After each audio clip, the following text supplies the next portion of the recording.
वाहिगुरु जी का खालसा वाहिगुरु जी की फतेह। चवर छत्र तख्तां दे मालिक जुगो जुग अटल धन धन साहिब श्री गुरु ग्रंथ साहिब महाराज जी की पावन पवित्र हजूरी दे अंदर सतगुरां दे प्यार दे विच जुड़ बैठी गुरु प्यारी गुरु सवारी साध संगत जीओ। सतगुरां ने गुरबाणी दे अंदर बख्शिशां कीतियां ने। जदों भी आपां गुरु चरनां च आउणे आ, जगियासू हाँ, संसारी जीव हाँ। साडे जीवन दे अंदर रोजाना ही कोई ना कोई थोड़ा हुंदियां ने, कोई ना कोई लोड़ां हुंदियां ने, जरूरतां हुंदियां ने। और जो गुरसिख है कोई भी काम करदा है उदों अपने इष्ट दे अगे, अपने मालक दे अगे अरदास बेनती करदा है, गुरु दे कोलों मंगदा है। और मंगीए भी क्यों ना, साडा गुरु समर्थ है, सब कुछ देनहार है। पर सतगुरु जी गुरबाणी दे अंदर इउं बख्शिश करते ने, जिथे आपां दुनियावी वस्तुआं मंगते हैं ना, गुरबाणी ने सानू मंगणियां सिखाईयां ने। जिस चीज़ की जरूरत है ना, मेहनत आप करनी है, मंगना गुरु कोलों है।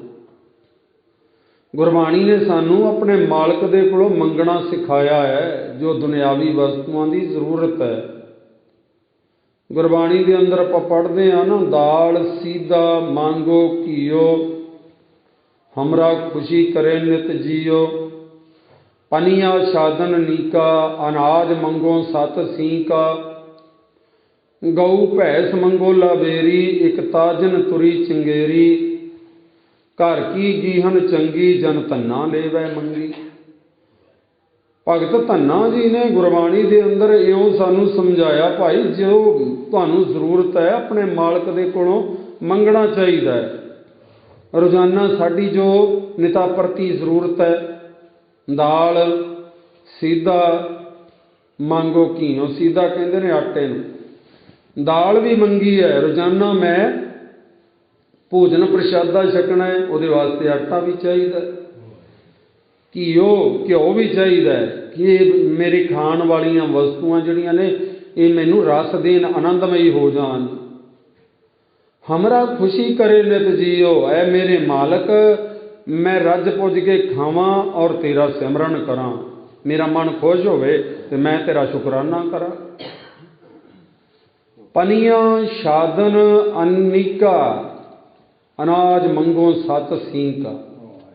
पनिया का अर्थ हुंदा है पैरों दे विच पाउण वाली जुत्ती भी मैं तेरे कोलों मंगदा। वेखो जिहड़ी जिहड़ी चीज़ की जरूरत है भगत साहिबाना ने मालक दे अगे वो मंग रखी है भी इन्हां चीज़ां बिना साडा नहीं हो सरना, असीं तां ही तेरी भगती करांगे। ये दातां सानू दे, साडी झोली विच पा। पनिया साधन नीका, अनाज मंगो सत सींका। जिहड़ी जमीन नूं सत सींयां लगियां होण, 7 वार जमीन वाही होवे, आपां जिमींदारी नाल संबंधित आपां नूं तां समझ छेती लग जांदी है। जिहड़ी जमीन नूं 7 सींयां लगियां होण, उहदे विच जिहड़ा अनाज उग्या होवे वो मैनूं चाहीदा है। अनाज मंगो सत सींका। गऊ भैंस मंगो लावेरी। गां और भैंस मझ, गां भैंस मैनूं लवेरी चाहिदी है भी वेलियां ना पालदा रवां, दुध देण वालियां होण। मंगना सिखाया ना गुरबाणी ने सानू अपने मालक दे कोलों। दुध पुत मंगदे ही आ आपां भी। ते सतगुरु जी कहंदे गऊ भैंस मंगो लावेरी, एक ताजन तुरी चिंगेरी। ताजन कहंदे ने घोड़ी नूं। समा भावें किन्ना बदल जावे, आवाजाई के साधन ने। उदाहरण जो सतगुरां ने दित्ती है भी आवाजाई का मैनूं साधन भी चाहिए। मैनूं चंगा मोटरसाइकिल जे अज के समय के अंदर आपां मंगांगे तो आपां घोड़ी नहीं मंगांगे, आपां मोटरसाइकिल मंग लांगे, आपां चंगी कार मंग लांगे गुरु दे कोलों ना। भी चंगी सानू गड्डी देई महाराज, खराब करने वाली ना होवे, मोटरसाइकिल चंगा देवी। गुरबाणी ਉਹੀ है, उदाहरणा बदल ਜਾਂਦੀਆਂ ने भी आउण जाण ਦਾ साधन भी मेरे कोल चंगा होवे। एक ताजन तुरी चंगेरी, तुरी तुरन वाली होवे, चंगी दौड़न वाली होवे। घर की गीहण चंगी, भगत धन्ना जी कहते हैं मेरे घर वाली मेरी पत्नी जिहड़ी है वो भी चंगी होनी चाहिए है, नेक सुभाਅ दी होनी चाहिए है, लड़ाकी नहीं होनी चाहिए, बुरे सुभाਅ वाली नहीं होनी चाहिए। ये मंगिया सारा कुछ भगत साहबाना ने गुरु साहब दे कोलों। घर की गीहण चंगी जन धन्ना लेवे मंगी, भगत धन्ना जी कहते मैं तो मंग के लेना, लैना है तेरे कोलों, तू दे सानू। इस तरह सतगुरु जी कहते जिथे दुनियावी वस्तुआं आपां मंगदे आ ना, उत्थे नाम परमात्मा दा नाम भी मंगीए नाल, जिहड़ा साडे लोक और परलोक दे अंदर जिन्ने साडे सहाई होना है वो भी बड़ा जरूरी है। दुनियावी वस्तुआं जिथे जरूरी ने, सानू ये भी जरूरी ने की मंगना आपां, मांगो नाम, मांगो दान ठाकर नाम, मेरे मालका मैनू अपना नाम भी दे। अवर कछू मेरे संग न चल, मिले कृपा गुण गाम। मैनू पता है मेरे महाराज दुनिया के अंदर वस्तुआं दी जिहड़ी जरूरत है मंगांगा तेरे कोल, पर मैनू ये भी तो पता है ना तेरे नाम तो बिना कुछ नाल जाण वाला है नहीं। दुनिया के अंदर जरूरत है मंगांगा तेरे कोलों, पर जिहड़ा मेरे नाल जाण वाली वस्तु है तेरा नाम है प्रभु, वो भी मैनू दे। मांगो नादान ठाकर नाम, अवर कछू मेरे संग न चल, मिले कृपा गुणगाम। मेरे उत्ते कृपा कर, मैं तेरा गुणगान करा, तेरी सिफत सलाह करा, तेरा नाम जपां, ये मेरे उत्ते बख्शिश कर। ऐसी सिफत सलाह परमात्मा की करन दी जाच धन गुरु नानक देव महाराज सच्चे पातशाह अज दे इस पदे दे अंदर सानू सिखा रहे ने। रोजाना की तरह लड़ीवार तहत आओ अस इस दे जो शब्द आरंभ होया सी उस दे 6वें पदे की विचार के नाल आपां जुड़ीए। और जुड़न तो पहला धन गुरु नानक देव महाराज सच्चे पातशाह जी के चरणों का ध्यान करके आखो जी सतनाम श्री वाहिगुरु साहिब जी, सतनाम श्री वाहिगुरु साहिब जी। वड्डे मेरे साहिबा अलाख अपारा, क्यों कर करो बिनती हो आख न जाना। नदर करें ता साच पछाणा, साचो पछाणा ताम तेरा, जाम आप बुझावे। दुख भूख संसार की सहसाए चुकावे। बिनवंत नानक जाए सहसा, बुझे गुर विचारा। बड़ा साहिब है आप अलख अपारा। धन धन साहिब श्री गुरु नानक देव महाराज सच्चे पातशाह इस पावन पवित्र पदे दे अंदर पहली पंक्ति दे अंदर बख्शिशां कीतियां। ऐ मेरे वाहिगुरु अकाल पुरख निरंकार जी, वड्डे मेरे साहिबा अलाख अपारा। ऐ मेरे साहिब मेरे मालक, तू अलाख है अपारा है। अलाख दा अर्थ हुंदा जिन्हों लिखिया ना जा सके, जिन्हों बयान ना किया जा सके, उन्होंने अलाख कहते हैं। अपारा जिदा कोई भी उरवारला और पारला बनना ना होवे, जिदा कोई आद और अंत ना होवे, उन्होंने अपारा कहा जाता है। ते परमात्मा दा कोई भी और पारला और पारला बनना नहीं है, ਉਹਦਾ कोई पारावार नहीं है। कदों वो होंद विच आया कोई भी नहीं दस सकता, क्योंकि परमात्मा ने सारे जीव जंतु बनाए ने। परमात्मा नूं बनाउण वाला कोई नहीं है, ਉਹਨੂੰ नहीं कोई बनाउण वाला, वो अपने आप तो ही है। गुरबाणी के अंदर ਆਪਾਂ पढ़ते हैं ना, थापिया ना जाए कीता ना होए आपे आप निरंजन सोए। सतगुरु जी कहते ने वो तो अपने आप तो है, उन्होंने थापिया नहीं जा सकता, उन्होंने बनाया नहीं जा सकता। इस करके सतगुरु जी कहते वड्डे मेरे साहिबा तू वड्डा है, तेरे बराबर का भी कोई नहीं, तेरे तो वड्डा भी कोई नहीं है। तू जिन्नी भी सृष्टि की साजना की है मेरे वाहिगुरू, कण कण दे विच तू आप ही रमिया होया है, सब कुछ नूं बनाउण वाला भी तू आप है। इस करके तेनू कहना पवेगा तू अलाख है, तू अपारा है, तेरा उरवारला और पारला बनना कोई नहीं, तेरा जन्म नहीं होया ना तू मरदा है, तू अपरंपारा है। ते सतगुरु जी बख्शिश करते हैं, क्यों कर करो बेनंती हाँ आख ना जाना। ऐ मेरे अकाल पुरख वाहिगुरू जी, मैनू तो इन्नी समझ नहीं हैगी। ये गुरु नानक देव महाराज सच्चे पातशाह ने, हुण जिन्नी गुरु नानक देव महाराज सच्चे पातशाह जी नूं समझे उन्नी हो किनू सकती है। दुनिया दे विच वली पैगंबर औलिए गुरु पीर बड़े आए, कोई गिणती नहीं है, पर धन गुरु नानक देव महाराज सच्चे पातशाह जिहड़े ने वो आप नारायण कला धार जग में परवरिओ।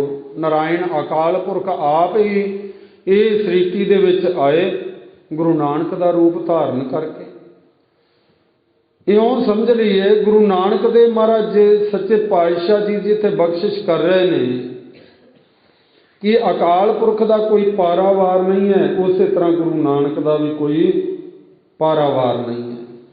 बेअंत ही कहांगे, क्योंकि उन्होंने गुण जिहड़े ने वो बेअंत ने। पर साडे कलयुगी जीवां दे मन की अवस्था जिहड़ी है एक विचोले के रूप में निरंकार दे अगे रख रहे हैं। ते गरीब नवाज बख्शिश करते हैं, क्यों कर करो बेनंती ऐ मेरे वाहिगुरू, असी कलयुगी जीव तेरे अगे किवें अरदास करिए। हाँ आख ना जाना, मैनू आखना ही नहीं आउंदा, मैनू अरदास नहीं करनी आउंदी, मैनू नहीं कोई लफ्ज वधिया बोलने आउंदे, मैं तेरे अगे अरदास किवें करां। इन्ना निमाणापण मनुख दे अंदर जदों आ जावे ते उदों फिर परमात्मा और सेवक दे विच भिन्न भेद कोई नहीं रह जांदा। अक्सर दुनिया के अंदर आप वेखते हैं जिन्हों थोड़ा जा भी ज्ञान आ जाए ना, उन्ने नाल ही वो मनुख जिहड़ा उछलण लग पैंदा भी मेरे वर्गा कौन है, मैं तो बड़ा गुणी ज्ञानी बन गया, मैं तो बड़ा समझदार बन गया। मेरे वर्गे नूं थोड़ा जिहा ज्ञान आ जाए हंकारी हो जाता कोई भी मनुख है। सतगुरु जी कहते भाई निमरता तो इन्नी होनी चाहिए है जो धन गुरु नानक देव महाराज सच्चे पातशाह साडे सामने रख रहे हैं। क्यों कर करो बेनंती, मैं किवें तेरे अगे अरदास करां, हो आख ना जाना। मैनू बोलना ही नहीं हो आंदा, मैनू नहीं समझ भी मैं तेरे अगे किवें अरदास बेनती करां। ते सतगुरु जी फिर अगे तरीका भी दसदे ने, नदर करे तां साच पछाणा, साचो पछाणा ताम तेरा जाम ए बुझावे। सतगुरु जी कहते ने गरीब नवाज कृपा करते ने, नज़र करें जे तू मेरे उत्ते मेहर भरी नज़र करे ना, तू मेरे उत्ते बख्शिश कर दे में तां साच पछाणा, फिर मैं सच की पछाण कर सकदा, नहीं तो मैनू सच की पछाण कोई नहीं। मैनू कोई सच की पछाण नहीं है कि सच की है। असल में सच की है, जरे जरे दे विच वसिया होया वो परमात्मा ही सच है, जिहड़ा कदे ना कि जिन्हें जन्म लिया है ना उन्हें मरना है, वो सच ही है। पर सतगुरु जी कहते ने भाई असी कलयुगी जीव हाँ, सानू उस मालक की पछाण नहीं है। ਮੈਨੂੰ ਇੱਕ ਗੱਲ ਯਾਦ ਆ ਗਈ, ਬੜੇ ਲੇਖਕ ਨੇ ਬੜਾ ਸੋਹਣਾ ਤਰੀਕਾ ਲਿਖਿਆ ਸੀ। ਜਿਸ ਤਰ੍ਹਾਂ ਸਤਿਗੁਰੂ ਜੀ ਕਹਿੰਦੇ ਨੇ, ਮੇਰੇ ਉੱਤੇ ਕਿਰਪਾ ਕਰੇਗਾ ਤੇ ਮੈਂ ਤਾਂ ਤੈਨੂੰ ਪਛਾਣ ਸਕਦਾ, ਮੇਰੀ ਕੋਈ ਔਕਾਤ ਨਹੀਂ ਹੈ ਕਿ ਮੈਂ ਤੈਨੂੰ ਪਛਾਣ ਸਕਾਂ। ਹੁਣ ਪਰਮਾਤਮਾ ਇੱਕ ਪਾਸੇ ਤਾਂ ਗੁਰਬਾਣੀ ਕਹਿੰਦੀ, ਘਾਟ ਘਾਟ ਮੈਂ ਹਰ ਜੂ ਬਸੈ ਸੰਤਨ ਕਹਿਓ ਪੁਕਾਰ, ਕਿ ਪਰਮਾਤਮਾ ਹਰੇਕ ਸਰੀਰ ਦੇ ਅੰਦਰ ਵਸਦਾ ਪਿਆ। ਘਾਟ ਘਾਟ ਦਾ ਅਰਥ ਹੁੰਦਾ ਸਰੀਰ, ਹਰੇਕ ਸਰੀਰ ਦੇ ਅੰਦਰ ਵਸਦਾ ਪਿਆ। ਜਿੰਨਾ ਚਿਰ ਸਮਝ ਨਹੀਂ ਹੈ ਨਾ, ਆਪਾਂ ਕਿਸੇ ਦੀ ਨਿੰਦਿਆ ਚੁਗਲੀ ਵੀ ਕਰੀ ਜਾਵਾਂਗੇ, ਜਿੰਨਾ ਚਿਰ ਸਾਨੂੰ ਸਮਝ ਨਹੀਂ ਹੈ ਸਾਰੇ ਸਰੀਰਾਂ ਦੇ ਅੰਦਰ ਵਸਦਾ ਪਿਆ, ਉਹਨਾਂ ਚਿਰ ਮਨੁੱਖ ਕਿਸੇ ਦਾ ਮਾੜਾ ਵੀ ਕਰੀ ਜਾਏਗਾ, ਸੋਚੀ ਵੀ ਜਾਏਗਾ, ਜੀਵਾਂ ਦੀ ਹੱਤਿਆ ਵੀ ਕਰੀ ਜਾਣੀ ਹੈ, ਕਿਉਂਕਿ ਸਮਝ ਨਹੀਂ ਹੈ ਨਾ ਵੀ ਸਾਰਿਆਂ 'ਚ ਪ੍ਰਮਾਤਮਾ ਵਸਦਾ। ਤੇ ਜੇ ਸਮਝ ਆ ਗਈ ਫਿਰ ਇਹ ਸਭ ਕੁਝ ਛੱਡਿਆ ਜਾਣਾ ਵੀ ਫਿਰ ਮਨ ਦੇ ਵਿੱਚ ਉਸੇ ਵੇਲੇ ਆ ਜਾਣੀ ਵੀ ਜਿਹਦੀ ਮੈਂ ਨਿੰਦਿਆ ਕਰਨ ਲੱਗਿਆ ਉਹਦੇ ਵਿੱਚ ਵੀ ਤਾਂ ਪ੍ਰਮਾਤਮਾ ਵਸਦਾ ਪਿਆ, ਇਹਦਾ ਮਤਲਬ ਮੈਂ ਪ੍ਰਮਾਤਮਾ ਦੀ ਨਿੰਦਿਆ ਕਰ ਰਿਹਾ। ਸਾਨੂੰ ਸਮਝ ਆ ਗਈ ਜਿਹਦਾ ਮੈਂ ਮਾੜਾ ਕਰਨ ਲੱਗਿਆ ਆਪਣੇ ਫਾਇਦੇ ਵਾਸਤੇ, ਇਹਦੇ ਕੋਲੋਂ ਰਿਸ਼ਵਤ ਲੈਣ ਲੱਗਿਆ, ਇਹਦੇ ਨਾਲ ਹੇਰਾ ਫੇਰੀ ਕਰਨ ਲੱਗਿਆ, ਇਹਦੇ ਨਾਲ ਠੱਗੀ ਮਾਰਨ ਲੱਗਿਆ, ਪਰਮਾਤਮਾ ਤਾਂ ਇਹਦੇ ਵਿੱਚ ਵੀ ਵਸਦਾ ਪਿਆ। ਫਿਰ ਠੱਗੀ ਮਨੁੱਖ ਕਿਵੇਂ ਮਾਰ ਸਕੇਗਾ? ਨਹੀਂ ਮਾਰ ਸਕੇਗਾ। ਤੇ ਸਤਿਗੁਰੂ ਜੀ ਕਹਿੰਦੇ ਨੇ, ਅਰਦਾਸ ਕਰੀਏ ਮਾਲਕ ਦੇ ਚਰਨਾਂ 'ਚ, ਮਹਾਰਾਜ ਸਾਰਿਆਂ ਵਿੱਚ ਤੂੰ ਵਸਣਾ ਪਿਆ ਏ, ਪਰ ਮੈਨੂੰ ਪਛਾਣ ਕੋਈ ਨਹੀਂ ਤੇਰੀ। ਵਸਦਾ ਤੂੰ ਸਾਰਿਆਂ ਦੇ ਅੰਦਰ ਪਿਆ ਏ। ਇੱਕ ਵਾਰ ਐਸਾ ਹੋਇਆ, ਕਿਸੇ ਲੇਖਕ ਨੇ ਕਹਾਣੀ ਬੜੀ ਸੋਹਣੀ ਲਿਖੀ ਹੈ। ਉਹ ਕਹਿੰਦਾ ਇੱਕ ਇਲਾਕੇ ਦੇ ਵਿੱਚ ਨਾ ਦਰਿਆ ਜਿਹੜਾ ਸੀ ਚੜ੍ਹ ਕੇ ਆ ਗਿਆ, ਤੇ ਆਪਾਂ ਵੇਖਦੇ ਹੀ ਹਾਂ ਕਈਆਂ ਲੋਕਾਂ ਨੇ ਦਰਿਆਵਾਂ ਦੇ ਕੰਢਿਆਂ ਦੇ ਉੱਤੇ ਘਰ ਆਪਣੇ ਜਿਹੜੇ ਨੇ ਉਹ ਬਣਾਏ ਹੁੰਦੇ ਨੇ। ਕਈ ਪਿੰਡ ਵਸੇ ਹੋਏ ਨੇ ਦਰਿਆਵਾਂ ਦੇ ਕੰਢਿਆਂ 'ਤੇ। ਹੜ੍ਹ ਆ ਗਿਆ, ਪਾਣੀ ਬੜਾ ਚੜ੍ਹ ਕੇ ਆ ਗਿਆ, ਨਗਰ ਦੇ ਸਾਰੇ ਲੋਕ ਜਿਹੜੇ ਸਨ ਉਹ ਦੂਰ ਦੁਰਾਡੇ ਜਿੱਥੇ ਵੀ ਪਾਣੀ ਦੀ ਮਾਰ ਨਹੀਂ ਸੀ ਉੱਥੇ ਚਲੇ ਗਏ। ਆਪਣੀਆਂ ਗਾਵਾਂ ਮੱਝਾਂ ਜੋ ਵੀ ਵਸਤੂ ਜ਼ਰੂਰੀ ਸੀ, ਕੀਮਤੀ ਵਸਤੂ ਸੀ, ਲੈ ਕੇ ਉਹ ਦੂਰ ਦੁਰਾਡੇ ਚਲੇ ਗਏ। ਲੋਕ ਜਾ ਰਹੇ ਸਨ ਆਪਣੇ ਘਰ ਘਾਟ ਛੱਡ ਕੇ ਵੀ ਜੇ ਜੀਵਨ ਹੋਏਗਾ ਤਾਂ ਦੁਬਾਰਾ ਘਰ ਬਣਾ ਲਾਂਗੇ, ਢਹਿ ਜਾਣਗੇ, ਆਪਣਾ ਜੀਵਨ ਜ਼ਰੂਰੀ ਹੈ ਬਚਾਉਣਾ। ਲੋਕ ਜਾ ਰਹੇ ਸਨ।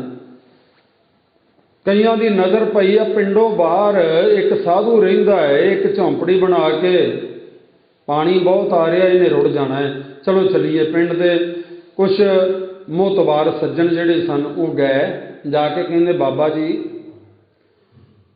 ਤੁਹਾਨੂੰ ਪਤਾ ਸ਼ਾਇਦ ਨਾ ਹੋਵੇ ਪਾਣੀ ਬਹੁਤ ਚੜ੍ਹ ਕੇ ਆ ਰਿਹਾ ਹੈ, ਤੇ ਤੁਸੀਂ ਚੱਲੋ ਬਾਹਰ, ਅਸੀਂ ਜਾਂ ਸਾਰਾ ਪਿੰਡ ਜਾ ਰਿਹਾ ਹੈ, ਤੇ ਆਓ ਤੁਹਾਨੂੰ ਵੀ ਲੈ ਚੱਲਦੇ ਹਾਂ, ਤੇ ਤੁਸੀਂ ਬਾਹਰ ਚੱਲ ਕੇ ਨਾ ਉੱਥੇ ਜਾ ਕੇ ਰਹੋ, ਤੇ ਜਦੋਂ ਪਾਣੀ ਚਲਾ ਜਾਏਗਾ, ਹੜ੍ਹ ਜਿਹੜਾ ਹੈ ਉਹ ਨਿਕਲ ਜਾਏਗਾ ਕੁਛ ਦਿਨਾਂ ਬਾਅਦ, ਫਿਰ ਆਪਾਂ ਇੱਥੇ ਆ ਜਾਵਾਂਗੇ।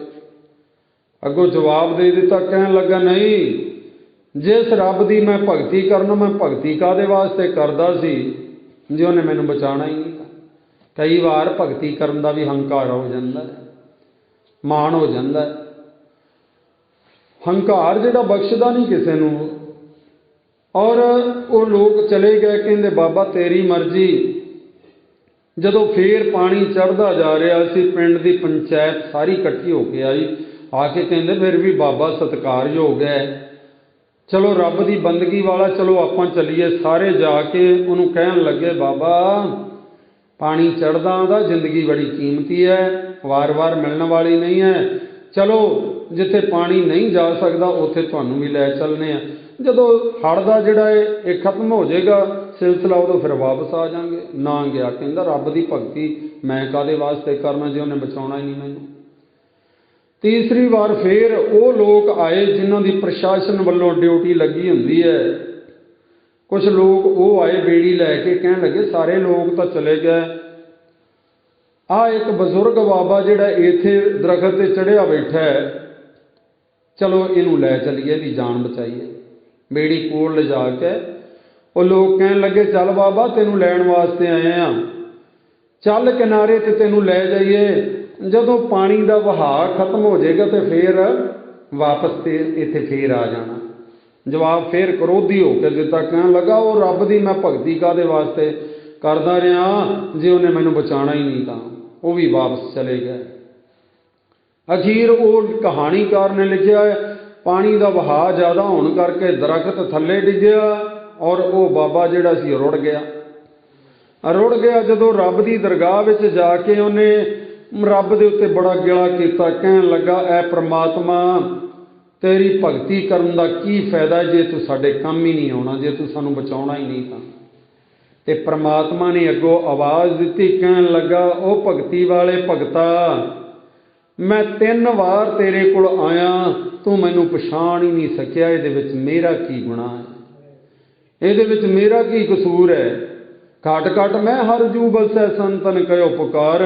पता नहीं किहड़े रूप दे विच परमात्मा हरेक दे विच वसदा है, किहड़े रूप दे विच सानू उहने कोई सिੱਖਿਆ दी गल कीती होवे ना, ते सानू की पछाण भी रब इहदी जुबान तो कुछ बोल के सानू चंगा कहंदा पिया है भी आ चंगा काम करो, भी नाम जपो, भगती करो, दुनिया दे विच भला करो, चंगे काम करो, गुरु घरे आया करो, रोजाना हाज़री भरिया करो। किसी ने चंगी गल कहती, अगर जे असीं उहदा गुस्सा मनाया, इहदा मतलब साफ है सानू अजे तक समझ नहीं है कि परमात्मा सारिਆਂ 'ਚ वसदा पिया है।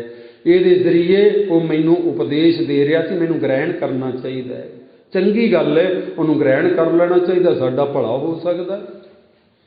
ਇਹ ਹੁਣ ਸਤਿਗੁਰੂ ਜੀ ਕਹਿੰਦੇ ਨੇ, ਫਿਰ ਇੱਕ ਅਰਦਾਸ ਤਾਂ ਆਪਾਂ ਕਰ ਸਕਦੇ ਹਾਂ ਨਾ, ਹੋਰ ਨਹੀਂ ਕੁਛ ਕਰਦਾ ਹੈ। ਨਜ਼ਰ ਕਰੇ ਤਾਂ ਸਾਚ ਪਛਾਣਾ, ਮੇਰੇ ਮਾਲਕਾ ਜੇ ਤੂੰ ਮੇਰੇ ਉੱਤੇ ਮਿਹਰ ਭਰੀ ਨਜ਼ਰ ਕਰ ਲਵੇਂ, ਮੈਂ ਤੇਰੀ ਪਛਾਣ ਕਰ ਲਵਾਂ, ਤੂੰ ਸਾਰਿਆਂ ਦੇ ਵਿੱਚ ਆਪ ਵਸਦਾ ਪਿਆ ਹੈ। गुरबाणी के अंदर पढ़ते हैं ना आप, सगल बनस्पत मैं बै संतर, सगल दूध मैं घीया, ऊच नीच मैं जोत समाणी, घट घट माधो जीया। किहड़ी थां कहोगे तुसीं खाली है भी इत्थे तो रब वसदा नहीं पिया। सारी बनस्पति विच जे सतगुरु जी कहंदे अग समाई हुई है, सारी संसार दे दुध दे अंदर जे घ्यो समाया होया है, इसे तरह सतगुरु जी कहते परमात्मा भी जिहड़ा है तुहाडे अंदर समाया होया है। थोड़े जे समय दे विच मैं आप जी नाल एक होर साखी दी सांझ पावां। धन गुरु नानक देव महाराज सच्चे पातशाह जदों संसारक दौरा कर रहे सन, भुल्लियां भटकियां नूं सीधे रस्ते पा रहे सन, तो सतगुरु जी हमेशा जदों भी आप इतिहास के परते फुलांगे ना, तो महाराज हमेशा उत्थे जाते ने जिथे कोई भुल्लिया भटकिया हुंदा है, रब दा प्यारा, और जां कोई मजलूमां दे उत्ते जुल्म करन वाला हुंदा है, उहदे कोल जांदे ने सतगुरु जी। ते धन गुरु नानक देव महाराज सच्चे पातशाह जी दे नाल जदों दस्तगीर पीर दा सामना होया ना, दस्तगीर पीर जिहड़ा सी अल्लाह दा बड़ा प्यारा सी, बड़ा भगती वाला सी, 5 वक्त नमाजी सी, बहुत सारे उहदे नाल हमेशा उहदे मरीद रहा करदे सन। मरीद आपां जिवें चेले कह दिंदे, बड़ी रब दी बंदगी वाला सी, पर मन जिहड़ा सी अजे भी उहदा टिकाऊ विच नहीं सी। धन गुरु नानक देव महाराज सच्चे पातशाह जी दे नाल जदों सामना होया ना, सुनिया बड़ा सी दस्तगीर पीर ने, गुरु नानक पीर जिहड़ा है वो आला दर्जे का बड़ा वड्डा पीर है, पर अज सामना हो गया। तो ये जिहड़ा दस्तगीर पीर सी, गुरु नानक देव महाराज नाल जदों मुलाकात हुई तो ये चेले नाल आए। दस्तगीर पीर जिहड़ा सी एक मूढ़े दे उत्ते बह गया। मूढ़ा तो भाव आ, बजुर्ग तो समझते हैं, बच्चों नहीं पता लगना। मूढ़े तो भाव हुंदा है जिहड़ा कानियां दा बनिया होया एक कुर्सी टाइप, जिहड़ा जिहदे उत्ते उच्ची थां दे उत्ते बैठना, वो मूढ़े दे उत्ते बैठ गया। कहन लगा, ऐ नानक पीर, तुहाडी चर्चा जिहड़ी आ मैं बहुत ज़्यादा सुनी है, मेरे कुछ सवाल ने, मेरे सवालों का जे तुसीं जवाब ठीक तरीके नाल दिंदे हो तो मैं भी तुहानूं अपना पीर मन लवांगा। सवालों का जिहड़ा भार है मेरे उत्ते बहुत ज़्यादा, मेरे सवाल हल करो। सतगुरु जी कहंदे करो सवाल। तो कहन लगा, महाराज पहला मेरा सवाल ये है कि तुसीं कहंदे जे ओ रब, ओ अल्लाह, ओ राम, उसने सारा संसार बनाया ते उस तो पहला कौन सी? उस तो पहला की सी? रब तो पहला की सी? सतगुरु जी कहन लगे लिया कुछ ऐसी भेटा दे जे सानू सवाल पुछने ही, तो फिर भेटा तो कोई ना कोई रखनी पवेगी ना। हुण इहदे मन दे विच आया, दस्तगीर पीर दे मन दे विच आया, ये तो मैं तो सुनिया सी नानक निरंकारी बड़ा पीरां दा पीर है, बड़ी पैगंबर औलिया है, ये तो लालची है। अपने कोलों उसने उस समय दियां अशरफियां जिहड़ियां सी वो कढ़ियां, सोने दियां मोहरां कहा जांदा सी, कढ़ियां ते पंज लिया के ते सतगुरां दे अगे रख दित्तियां। सवालों का जवाब जू लैना सी, सतगुरु जी कहंदे ये साडे किसे काम नहीं, तू इन्हां नूं गिण। जदों दस्तगीर पीर जिहड़ा सी गिणन लगा, कहंदा 1 2 3, जदों 3 ते पहुंचिया ते सतगुरां ने उहदा हथ फड़ लिया। सतगुरु जी कहंदे तू गलत हो गया। कहन लगा महाराज अजे तो मैं शुरू ही किया गिणना, तो गलत किवें हो गया? सतगुरु जी नूं दस्तगीर पीर कहन लगा ऐ महाराज मैं हुण तुहाडे अगे बेनती करदा भी अजे तो 3 गिणे ने, गलत किवें मैं हो गया? जे मैं गलत होया तो तुसी मेरा उत्थे ही हथ फड़ लेना। सतगुरु जी कहंदे ठीक है। हुण दस्तगीर पीर ने 1 गिणिया तो सतगुरां ने उत्थे ही हथ फड़ लिया। कहन लगा 1 गिणिया, इदों पहला मेरे तो किहड़ी गलती हो गई? सतगुरु जी कहंदे 1 तो पहला गिण। कहन लगा महाराज 1 तो पहला तो फिर कुछ भी नहीं है। सतगुरु जी कहंदे तेरे सवाल का जवाब है, 1 तो पहला कोई भी नहीं है। 1 अकाल पुरख, 1 ओंकार, वो 1 है, उहदे तो सारी सृष्टि की साजना हुई है, उन्होंने बनाने वाला कोई नहीं है। सवाल पहला हल हो गया। दूसरा सवाल सी दस्तगीर पीर दा, कहन लगा ए नानक वली, दूसरा सवाल मेरा ये है परमात्मा रहिंदा कित्थे है? परमात्मा रहिंदा कित्थे है? सतगुरु जी कहंदे ने तेरे विच भी है, मेरे विच भी है, सारी मनुखता दे विच है, सारे जीव जंतुओं दे विच वसदा पिया है। ते दस्तगीर पीर कहन लगा फिर मैनूं विखाओ, दिसदा क्यों नहीं? दिसदा तो है नहीं, मैं किवें कह दियां भी सारियां विच रब वसदा पिया? ते धन गुरु नानक दे महाराज सच्ची सरकार कहन लगे दस्तगीर दुध लिआंदा जावे, कच्चा सजरा चो के दुध लिआंदा जावे। दुध लिआंदा गया। हुण दस्तगीर पीर दे मन दे विच फेर शंका पैदा होया भी ये किवें तुरे फिरदे ने दिन रात, अपने घर घर छड्डिया होया, इन्हां नूं भुख लगी होनी है तां ही दुध मंगवाउंदे पए ने, छकण वास्ते मंगवाउंदे होणगे। दस्तगीर पीर दा चेला गया, जाके दुध ले आया। दुध लिया के जदों अगे रखिया, सतगुरु जी कहन लगे दस्तगीर इहदे विच घिओ है, इहदे विच कुछ है, कढ के विखाओ सानूं। दस्तगीर पीर ने हथ मारिया, विच दुध दे हथ घुमाया, कहन लगा महाराज इहदे विच तां कुछ भी नहीं। सतगुरु जी कहंदे इहदे विच कुछ है। फिर हथ घुमाया, कहंदा महाराज कुछ भी नहीं, मैं सवार के वेख लिया है।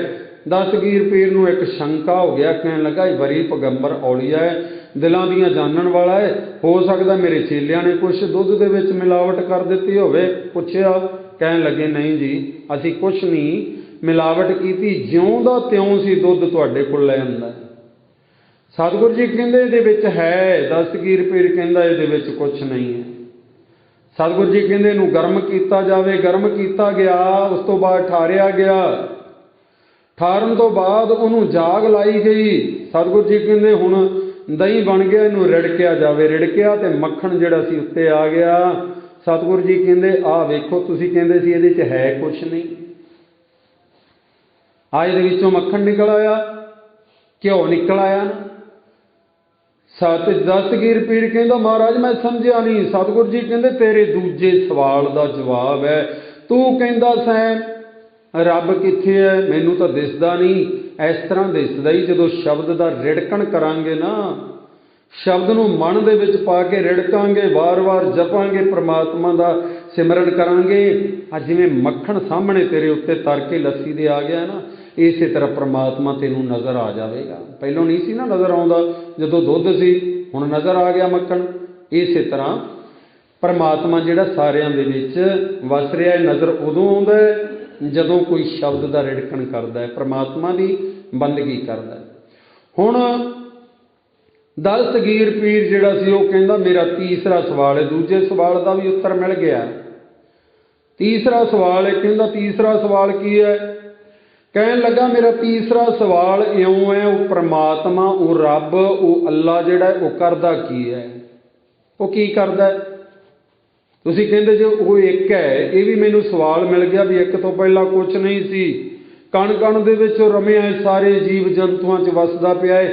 तीसरा मेरा सवाल है, वो अल्लाह, वो राम, वो रब, वो करदा की है? हुण धन गुरु नानक देव महाराज सच्चे पातशाह कहण लगे, ऐ दस्तगीर पीर,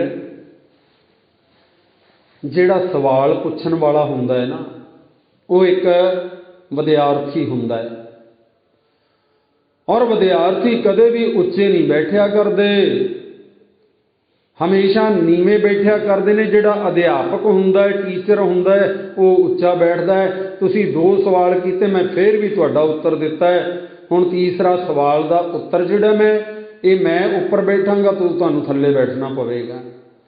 दस्तगीर पीर जिहड़ा सी काहला पै रिहा सी, मैनूं तीसरा सवाल भी जिहड़ा मिल जावे ते मेरी संतुष्टि हो जावे।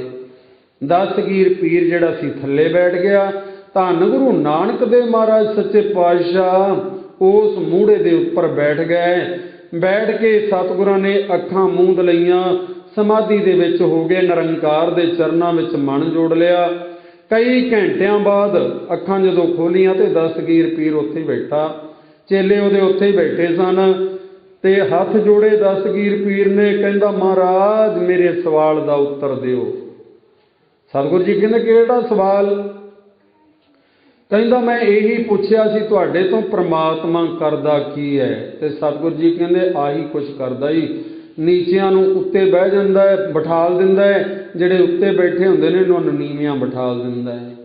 धरती ते आसमान चढ़ावे, चढ़े आसमान गिरावे, वो परमात्मा ऐसे कारज करदा ही। ये तेरे तीजे सवाल का जवाब है। ते दस्तगीर पीर ਉਹ अल्लाह की बंदगी करने वाला परमात्मा दे नाल जुड़िया होया कुछ सवालों का वजन लैके तुरिया फिरदा सी, दुनिया दे विच भरम भाव लैके तुरिया फिरदा सी। अज जिहदी पैरां दे उत्ते मुसलमान लुकाई सारी जिहड़ी सी उहदे पैरां ते झुकदी सी, अज धन गुरु नानक देव महाराज सच्चे पातशाह जी दे चरनां दे उत्ते दस्तगीर पीर जिहड़ा अपना सिर रखी बैठा सी। ऐ अल्लाह ताला दे रूप तुहाडे विच भी वो परमात्मा वसदा। अज मैनूं समझ आ गई, सारियां दे विच वो परमात्मा आप वस रहा है। ते धन गुरु नानक देव महाराज सच्चे पातशाह बख्शिशां करदे ने, साचो पछाणा ताम तेरा जाम आप बुझावें। मेरे मालका मैं सच नूं तां ही पछाण सकदा जे तू मैनूं आप किरपा करके मैनूं सोझी बख्श देवें। बुझावें दा अर्थ है सोझी बख्श देवें, मैनूं ज्ञान बख्श देवें। धूक फूक संसार की सहसाए चुकावे। ऐ मेरे मालका तू संसार दे अंदर दुख भी पैदा कीता है, भुख भी पैदा की है, सहसाए चुकावे। जे मेरे मन के अंदरों तू ये तौखला जिहड़ा झुका देवें, खत्म कर देवें, फिर तेरी मैनू समझ आ जाएगी। बिनवंत नानक जाए सहसा बुझे गुर विचारा। वड्डा साहिब है आप अलख अपारा। बिनवंत नानक, धन गुरु नानक देव महाराज सच्चे पातशाह इउं बख्शिश करते हैं। मैं बिनवंत दा अर्थ हुंदा बेनती करदा हाँ, मैं जाए सहसा मेरे मन के अंदरों वो सहसा चला जाए। बुझे गुर विचारा, उही मनुख जिहड़ा है उहदे मन के अंदरों सहसा जांदा है जिहड़ा गुरु की विचार नूं समझ लैंदा है, गुरबाणी की विचार नूं, गुरु की भाषा नूं समझ लैंदा है। उहदे मन के अंदरों सतगुरु जी कहंदे सहसा चला जांदा है, झोरा चिंता चली जाती है। वड्डा साहिब है जिहदा पारावार कोई नहीं, वो वड्डा मेरा मालक वाहिगुरू है। आप अलख अपारा, आप ही वो अलख है, उन्होंने बयान नहीं किया जा सकता। ਉਹਦਾ ਕੋਈ ਪਾਰਾਵਾਰ ਨਹੀਂ ਹੈ, ਔਰ ਵਾਰਲਾ ਪਾਰਲਾ ਬੰਨਾ ਕੋਈ ਨਹੀਂ ਹੈ। ਇਸ ਕਰਕੇ ਸਤਿਗੁਰੂ ਜੀ ਕਹਿੰਦੇ ਨੇ ਉਸ ਵਾਹਿਗੁਰੂ ਜੀ ਨੂੰ ਪਛਾਣੀਏ, ਉਹ ਜਰੇ ਜਰੇ 'ਚ ਵਸਦਾ ਹੈ, ਸਾਰੀ ਮਨੁੱਖਤਾ ਦੇ ਵਿੱਚ ਵਸਦਾ ਹੈ। ਧੰਨ ਗੁਰੂ ਨਾਨਕ ਦੇਵ ਮਹਾਰਾਜ ਸੱਚੇ ਪਾਤਸ਼ਾਹ ਕਹਿੰਦੇ ਨੇ ਕਿ ਭਾਈ ਜੇ ਮੇਰੇ ਨਾਲ ਪਿਆਰ ਕਰਨਾ ਹੀ ਨਾ, ਤੇ ਮੇਰੀ ਬਣਾਈ ਹੋਈ ਕਾਇਨਾਤ ਦੇ ਨਾਲ ਵੀ ਪਿਆਰ ਕਰ, ਮੇਰੀ ਬਣਾਈ ਹੋਈ ਮਨੁੱਖਤਾ ਦੇ ਨਾਲ ਵੀ ਪਿਆਰ ਕਰ, ਸਾਰਿਆਂ ਦੇ ਨਾਲ ਪਿਆਰ ਕਰ, ਸਾਰਿਆਂ ਦੇ ਨਾਲ ਨਿਮਰਤਾ ਦੇ ਨਾਲ ਪੇਸ਼ ਆ। ਸਤਿਗੁਰੂ ਜੀ ਕਹਿੰਦੇ ਨੇ ਹੋ ਸਭਨਾ ਕੀ ਰੇਣਕਾ ਤੋ ਆਓ ਹਮਾਰੇ ਪਾਸ। ਸਾਰਿਆਂ ਦੀ ਰੇਣਕਾ ਦਾ ਅਰਥ ਕੀ ਹੁੰਦਾ ਹੈ? ਚਰਨ ਧੂੜੀ ਬਣ ਜਾ, ਭਾਵ ਕਿ ਨਿਮਰਤਾ ਦੇ ਨਾਲ ਸਾਰੇ ਜੀਵਾਂ ਦੇ ਨਾਲ ਪੇਸ਼ ਆ। ਵੱਡੇ ਨੇ ਵੱਡਿਆਂ ਦਾ ਸਤਿਕਾਰ ਕਰ, ਨਿੱਕੇ ਨੇ ਨਿੱਕਿਆਂ ਦੇ ਨਾਲ ਪਿਆਰ ਕਰ। ਇਸੇ ਤਰ੍ਹਾਂ ਮਨੁੱਖ ਦਾ ਜੀਵਨ ਜਿਹੜਾ ਹੈ ਉਹ ਸੁਖਦਾਇਕ ਹੋ ਜਾਏਗਾ। ਵੈਰ ਵਿਰੋਧ ਕਰਨ ਦੇ ਨਾਲ ਹਮੇਸ਼ਾ ਮਨ ਦੁਖੀ ਹੁੰਦਾ ਹੈ। ਜੀਵ ਜੰਤੂਆਂ ਨਾਲ ਮਨੁੱਖਤਾ ਨਾਲ ਪ੍ਰੇਮ ਕਰਨ ਦੇ ਨਾਲ ਮਨ ਸੁਖੀ ਹੋ ਜਾਂਦਾ ਹੈ। ਐਸੀ ਸਤਿਗੁਰੂ ਜੀ ਨੇ ਬਖਸ਼ਿਸ਼ ਕੀਤੀ। ਅੱਜ ਦੇ ਇਸ ਪਾਵਨ ਪਵਿੱਤਰ ਪਦੇ ਦੀ ਵਿਚਾਰ ਨਾਲ ਆਪਾਂ ਜੁੜਨਾ ਕੀਤਾ ਜੀ। ਅਗੰਮੀ ਬਾਣੀ ਹੈ, ਅਣਮੁੱਲੀ ਬਾਣੀ ਹੈ। ਪਾਰਾਵਾਰ ਔਰ ਵਾਰਲਾ ਪਾਰਲਾ ਗੁਰਬਾਣੀ ਦਾ ਵੀ ਕੋਈ ਨਹੀਂ ਹੈ। ਇਸ ਕਰਕੇ ਥੋੜ੍ਹੀ ਬਾਤ ਹੋਣ ਕਰਕੇ ਬੇਅੰਤ ਹੀ ਭੁੱਲਾਂ ਹੋ ਜਾਂਦੀਆਂ ਨੇ। ਸਤਿਗੁਰੂ ਬਖਸ਼ਣਹਾਰ ਨੇ ਕਿਰਪਾ ਕਰਨ। ਗੁਰੂ ਚਰਨਾਂ ਨਾਲ ਇਸੇ ਤਰ੍ਹਾਂ ਆਪਾਂ ਜੁੜ ਕੇ ਆਪਣਾ ਜੀਵਨ ਸਫਲਾ ਬਣਾਉਣਾ ਜੀ। ਫਤਿਹ ਬੁਲਾਈਏ ਵਾਹਿਗੁਰੂ।